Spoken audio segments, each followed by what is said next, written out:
Bismillahirrahmanirrahim. Assalamualaikum warahmatullahi wabarakatuh.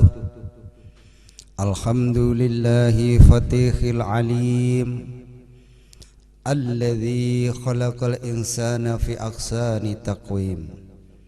Wa ashhadu an la ilaha illallah wahidul hakim. Wa ashhadu anna Muhammadan abduhu wa rasuluhu raufur rahim.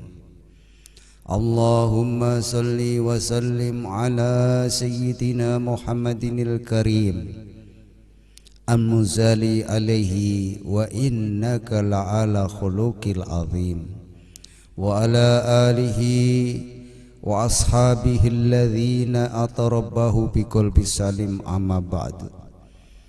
Jamaah salat subuh yang dimuliakan Allah Subhanahu wa taala. Puji dan syukur kehadirat Allah Subhanahu wa taala. Pada pagi yang ceria ini kita dikumpulkan oleh Allah Subhanahu wa taala dalam keadaan sehat walafiat dan diberi iman dan Islam, sehingga kita dapat sholat subuh berjamaah. Sekaligus kita lanjutkan dengan kegiatan rutin taklim subuh selama 7 menit. Jamaah sholat subuh yang dirahmati Allah Subhanahu wa taala, pagi hari ini kita akan membahas tentang sebab kemuliaan orang-orang Islam. Hadirin yang dimuliakan Allah Subhanahu wa taala, marilah kita tingkatkan takwa kita kepada Allah Subhanahu wa taala dengan menjalankan perintah-perintah Allah dan menjauhi larangan-larangan Allah Subhanahu wa taala, dengan keyakinan tidak ada perkara yang lebih menguntungkan kepada kita melebihi bila kita taat kepada Allah Subhanahu wa taala, dan tidak ada perkara yang lebih membahayakan diri kita melebihi kalau kita bermaksiat kepada Allah Subhanahu wa taala. Bermaksiat itu apa? Kalau kita diperintahkan menjalankan sholat, tetapi ketika kita dipanggil dengan suara azan dikumandangkan, kita masih sibuk dengan dunia. Ini namanya membangkang perintah Allah, tidak taat dengan perintah Allah. Inilah yang dinamakan maksiat. Dan orang-orang semacam ini adalah orang-orang yang membahayakan dirinya pada nanti di yaumul qiyamah, di negeri akhirat. Dia akan mendapatkan ganjaran, yaitu di nerakanya Allah Subhanahu wa taala. Secara tidak sadar mereka ini masuk dalam perangkap setan. Setan itu bisa masuk kalau kita lalai beribadah kepada Allah Subhanahu wa taala. Tetapi kalau kita selalu berkumpul di dalam majelis seperti ini, tidak akan mungkin setan bisa masuk ke dalam lubuk hati kita. Untuk itu para jamaah yang dimuliakan Allah Subhanahu wa taala, marilah senantiasa kita selalu berdoa kepada Allah Subhanahu wa taala agar diberikan umur yang barokah, umur yang manfaat, umur yang selalu kita gunakan untuk ibadah kepada Allah Subhanahu wa taala. Hadirin yang dimuliakan Allah Subhanahu wa taala, bila agama ini dijalankan oleh seseorang, maka Allah Subhanahu wa taala akan mendatangkan pertolongannya kepada orang itu.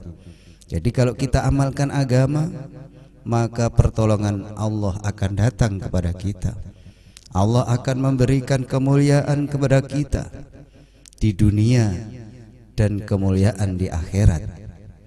Hadirin yang dimuliakan Allah Subhanahu wa taala, bila agama ini dijalankan dalam satu kampung, maka Allah Subhanahu wa taala akan mendatangkan keberkahan dari atas langit dan dari bawah bumi kepada kampung tadi yang amal agama. Bila agama dijalankan oleh umat ini, maka umat ini akan dimuliakan oleh Allah Subhanahu wa taala melebihi umat yang lain. Kita ini bisa mulia kalau amal agama dengan baik.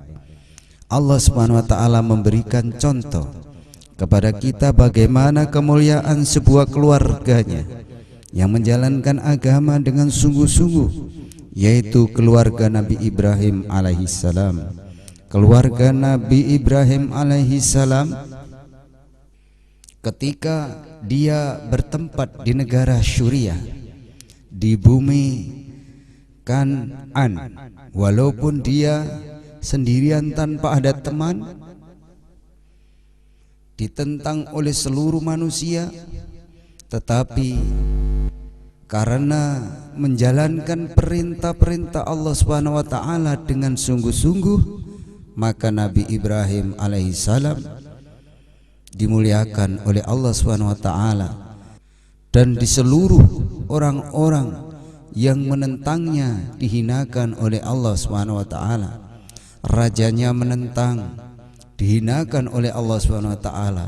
Kaumnya menentang, juga dihinakan oleh Allah Subhanahu wa taala. Hadirin yang dimuliakan Allah Subhanahu wa taala, keluarga Nabi Ibrahim alaihissalam adalah sebuah keluarga, adalah sebuah contoh keluarga yang semua anggota keluarganya menjalankan agama dengan sungguh-sungguh. Bapaknya yaitu Nabi Ibrahim alaihissalam menjalankan agama, ibunya yaitu Siti Hajar dan Siti Saroh menjalankan agama, anak-anaknya Ismail dan Ishak alaihissalam juga menjalankan agama. Maka Allah Subhanahu wa taala memuliakan keluarga Nabi Ibrahim alaihissalam melebihi semua keluarga, sehingga Allah Subhanahu wa taala memilih Nabi Ibrahim alaihissalam menjadi sumber wujudnya sayyidul makhluqat, pimpinan seluruh makhluk, yaitu baginda Nabi Muhammad sallallahu alaihi wasallam. Hadirin jamaah salat subuh yang dimuliakan Allah Subhanahu wa taala, bila agama dijalankan oleh sebuah kampung seperti Madinah Al-Munawwarah, maka Allah Subhanahu wa taala mendatangkan keberkahan kepada kampung itu, sehingga kampung yang ada di tengah-tengah padang pasir dengan penduduk hanya sedikit, petani-petani miskin, tiba-tiba menjadi kampung yang paling barokah di seluruh dunia. Allah Subhanahu wa taala mendatangkan manusia ke Madinah Munawwarah. Allah Subhanahu wa taala telah memuliakan Madinah sampai hari kiamat. Inilah, kalau kita ingin dimuliakan Allah, ditolong oleh Allah, maka dimanapun tempat kita harus mendakwakan agama, mengamalkan agama secara gotong royong. Hadirin yang dimuliakan Allah Subhanahu wa taala, zaman dahulu ketika umat Islam mengamalkan agama, yaitu ketika zaman Nabi dan para sahabatnya, maka seluruh dunia dikuasai Islam. Orang-orang kafir diletakkan oleh Allah Subhanahu wa taala di bawah telapak kakinya orang-orang Islam. Sebagian masuk Islam yang memperoleh hidayah, sedangkan yang tidak memperoleh hidayah tunduk kepada orang Islam. Hadirin jamaah salat subuh yang dimuliakan Allah Subhanahu wa taala, itulah sejarah orang Islam yang menjalankan agama, itulah sejarah sebuah keluarga. Bila keluarga itu menjalankan agama, itulah orang-orang yang taat kepada Allah Subhanahu wa taala.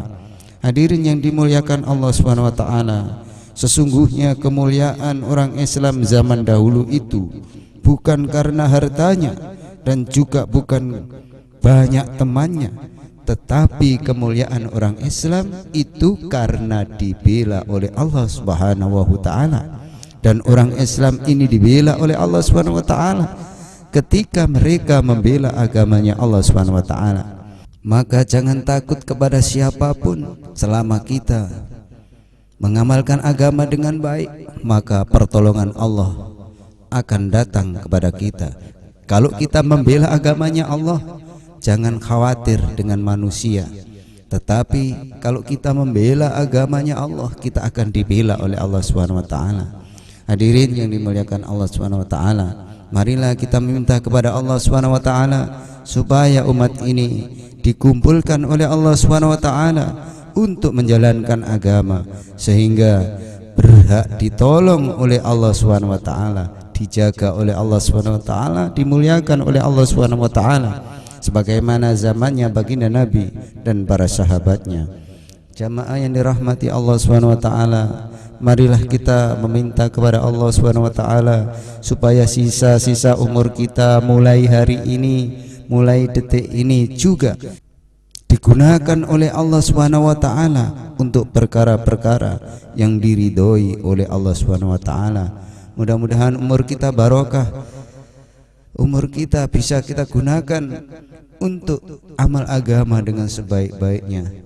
Mudah-mudahan dengan pertolongan Allah Subhanahu wa taala kita senantiasa dikumpulkan dalam keadaan selalu mengamalkan agama, dikumpulkan dengan orang-orang yang soleh, dikumpulkan dengan orang-orang yang ahli iman, ahli ibadah kepada Allah Subhanahu wa taala, sehingga kita, hidup kita, keluarga kita, anak kita dibarokai oleh Allah Subhanahu wa taala lantaran majelis ini. Mudah-mudahan sedikit yang saya sampaikan ini manfaat kepada diri saya khususnya dan kepada jamaah pada umumnya. Kurang dan lebihnya mohon maaf.